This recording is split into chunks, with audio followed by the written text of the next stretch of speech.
how to find the mode of a cumulative frequency series.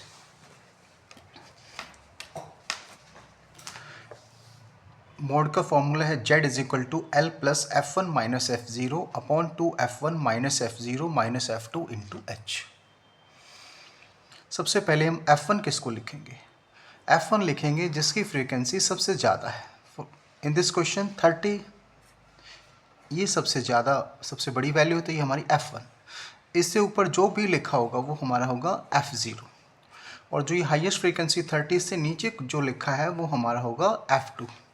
आप check भी कर सकते हैं तीनों, फिर आपको एक ही लाइन में मिलेंगे f0, f1, f2। तो हमने f1, f0, f2 फाइंड कर लिया है। अब हमें बताना l और h क्या होगा। l और h दोनों वैल्यू हमारी f1 जो है उसके सामने वाले क्लास इंटरवल में लाई करेंगे। जैसे f1 के सामने जो क्लास इंटरवल है वो है 40 से 55। तो ये जो वैल्यू 40 है ये हमारी l की वैल्यू हो जाएगी, और इन दोनों में जो डिफरेंस है 40 से 55 के बिटवीन, ये डिफरेंस कितने का 40 से 55 के बीच में जो डिफरेंस है ये हमारा h हो जाएगा। जो इसमें डिफरेंस ये कितने का आ रहा है 15 का। अब हम इन वैल्यूज़ को क्वेश्चंस में फॉर्मूले के अंदर पुट कर देंगे।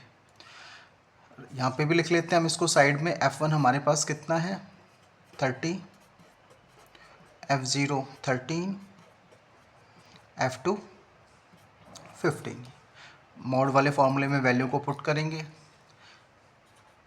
L40 पुट कर दिया हमने। f1 माइनस f0, f1 हमारे पास 30 है, f0 हमारे पास 13 अपॉन 2 f1 हमारे पास 30, f0 हमारे पास 13, f2 हमारे पास 15 इंटू h हमारे पास कितना है 15। तो इसको हम सॉल्व करेंगे। 40 प्लस 30 में से 13 को माइनस करेंगे 17, 32 जा 60, 13 और 15 18, 28 इंटू 15। तो इस तरह से इसको हम सॉल्व करते जाएंगे। तो 17 इंटू 15, 60 में से 28 को माइनस करोगे तो ये हमारे पास आ जाएगा 32। इसको आगे हम सॉल्व करते हैं। तो z इक्वल टू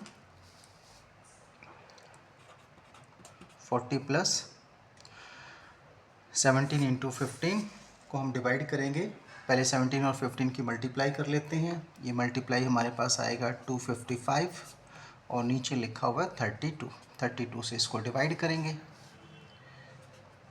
तो z हमारे पास आ जाएगा 40 प्लस, जब 255 को 32 से आप डिवाइड करोगे तो हमारे पास 7.96 आ जाएगा। तो z आ गया हमारे पास 40 में 7.96 को प्लस करो तो 47.96। ये हमारा मॉड आ गया। ध्यान रखना मॉड जहाँ पे f1 लाई करा उसी क्लास इंटरवल के बिटवीन आएगा। जैसे 40 से 55 में लाई करा था तो इसी के बिटवीन हमारा आंसर आएगा, जो कि आ गया 47.96। This is the answer.